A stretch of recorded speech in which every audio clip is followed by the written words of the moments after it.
Bonjour, pour OIB TV et le club des optimistes.fr, nous sommes en compagnie de Didier. Bonjour Didier Mayotte. Bonjour. Merci donc de nous recevoir ici, dans cet bel endroit, et pour nous parler vous êtes le gérant de Biocoop. Alors, présentez-nous un petit peu ce que c'est Biocoop. Alors Biocoop, c'est une coopérative au niveau national, qui est composée d'environ 320 sociétaires, 380 points de vente. Certains sociétaires en ont plusieurs, et on est structuré vraiment sur une approche coopérative avec un conseil d'administration national qui regroupe tous les acteurs de la filière, donc les producteurs, les distributeurs tels que nous-mêmes, un représentant association de consommateurs et un représentant des salariés de la coopérative. Voilà pour le national. Au niveau du magasin de Besançon, nous sommes une structure qui est en SARL et nous sommes sociétaires de la coopérative avec le principe une structure, une voix dans les prises de décision nationales. Alors dans le mot Biocoop, il y a bio, donc tout est bio en fait. Alors dans nos points de vente, tout est bio, effectivement, tous les produits sont issus de l'agriculture biologique, sauf ceux évidemment qui ne peuvent pas venir de l'agriculture biologique. Ce sont principalement les produits de la mer et puis également le sel par exemple, plus quelques produits issus du minéral. Mais lorsqu'il existe sur le marché des produits bio, on ne peut vendre dans nos magasins des produits qui ne sont pas bio. On ne peut pas avoir par exemple une confiture qui est bio, puis à côté une confiture non bio. Didier, parlons des quelques croyances concernant le bio. Le bio est cher, on ne peut pas nourrir toute la planète et on ne peut pas avoir un produit bio à 100%. Alors il y a plusieurs questions, un domaine très très vaste. Alors la première concernant le prix. Moi, je ne comprends plus cette question sur le prix, parce que cette question, on la pose par rapport à l'agriculture biologique, on la pose à aucun moment sur d'autres produits, que ce soit des produits d'utilisation domestique, que ce soit les téléphones portables, est-ce que mon téléphone portable est cher, voilà, on ne pose pas ces questions-là. Et après, cher vis-à-vis de quoi? Parce qu'on dit oui, mais alors par rapport au conventionnel. Mais dans le conventionnel, on s'aperçoit qu'il y a également des gammes de prix très variables. Entre un poulet bas de gamme où les os se cassent et un poulet label rouge, on va avoir déjà un écart de prix. Est-ce que l'on demande, produit label rouge, est-ce qu'il est cher? Voilà, alors, et du coup, sur l'échelle, on ne sait plus trop où se placer, parce que le prix est obligatoirement en lien quand même avec un mode de production, avec une qualité. Et en plus, on n'a pas une vision globale sur le prix, puisqu'il y a le prix que l'on a dans notre assiette, effectivement, mais ensuite, il y a le prix de toutes les pollutions qui peuvent être générées, ne serait-ce que par les nappes phréatiques avec les différents pesticides que l'on met dans les champs et qui, du coup, s'infiltrent dans les nappes phréatiques, d'où la nécessité de dépolluer, d'où une facture d'eau qui va être plus élevée. Ça, par exemple, c'est un coût détourné, sans parler des coûts de santé. Voilà pour la question du prix en quelques mots. Oui, avant d'attaquer les prochaines questions, il y a dans la conception du bio, je pense, un petit peu le respect de la nature, le respect de l'être humain quand même, non? Évidemment, puisque le mode de production à la base n'utilise ni engrais chimiques, ni pesticides. Donc ça veut bien dire qu'à la base, on a quand même ce respect globalement de la terre, donc des êtres humains, puisque nous peuplons cette terre, et on a vraiment l'ensemble de la chaîne représentée. Et puis après, il y a l'approche également sur l'approche animale, ou la vigilance notamment sur les exploitations. On va retrouver par exemple des porcs, des vaches, des volailles, d'être dans des endroits où le cahier des charges oblige à respecter un certain nombre de choses, notamment l'espace que vont avoir les différentes bêtes pour se déplacer, et puis également les traitements qui vont être apportés. Donc on a vraiment cette vision globale. Après, ce qu'il faut bien avoir en tête, c'est que le cahier des charges de l'agriculture biologique n'est qu'un cahier des charges technique agricole, et qui ne va pas intégrer, par exemple, une charte sociale.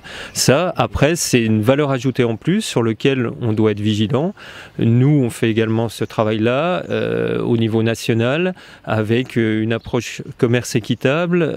On a environ 25% de nos produits qui sont issus du commerce équitable, que ce soit du commerce équitable nord-sud, avec les pays de l'hémisphère sud, on pense au thé, au café, au cacao, mais également maintenant, alors nous on fait ce travail depuis longtemps, mais on a le droit d'employer ce terme commerce équitable pour tous les échanges que l'on fait en commerce équitable nord-nord, donc avec également l'ensemble des producteurs France, où on a également cette approche de vigilance sur un ensemble de critères qui dépassent l'agriculture biologique.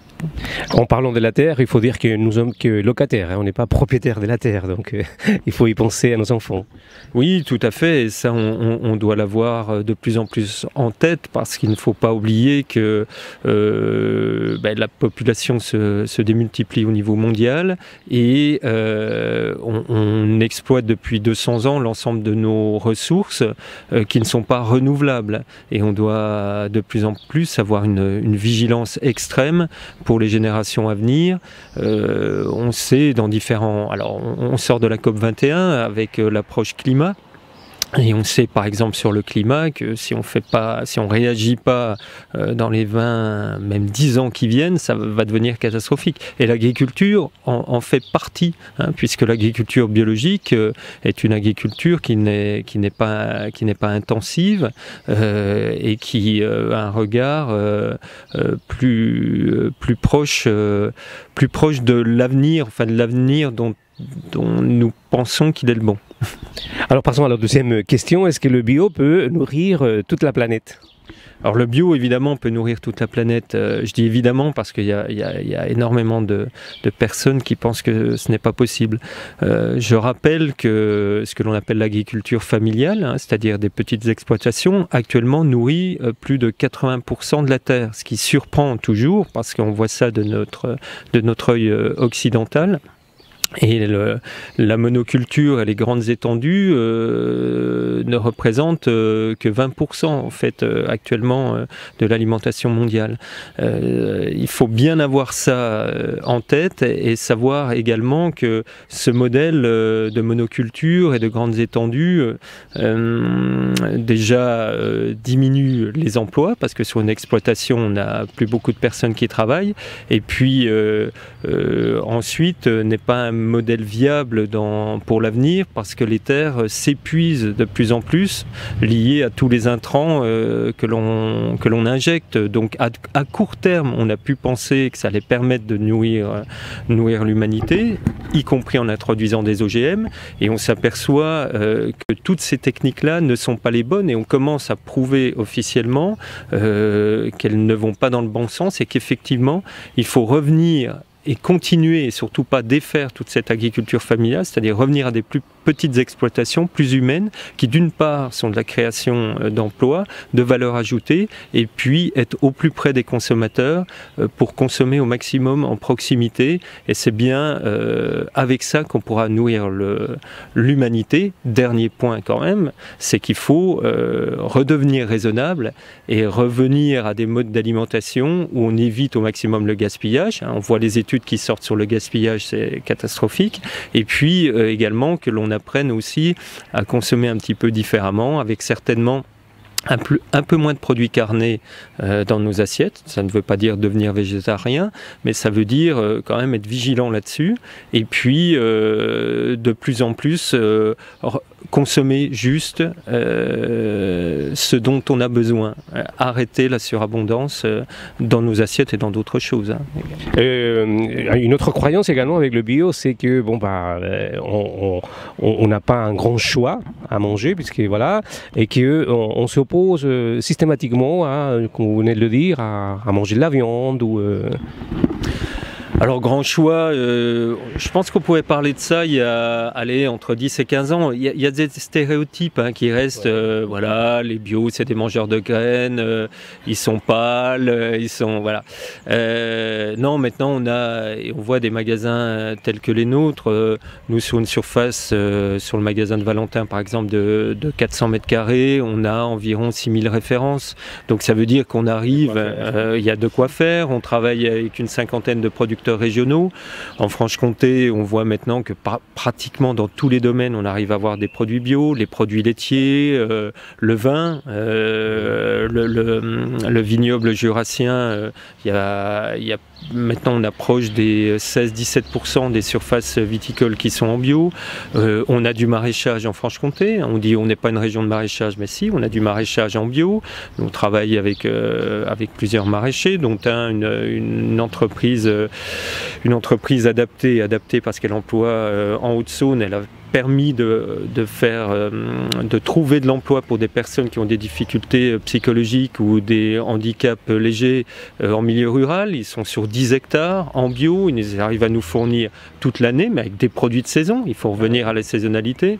Oui. On arrive à avoir du miel. Alors miel, ça veut dire que dans les 3 km autour des ruches, il n'y a pas de culture intensive, parce qu'on dit une abeille va partout, sauf qu'une abeille, elle va en principe pas plus d'1 kilomètre au-delà de la ruche, sinon elle a du mal à rentrer. Donc on est vigilant sur ce qui se passe 1 kilomètre autour des ruches. Donc oui, on peut avoir du miel bio.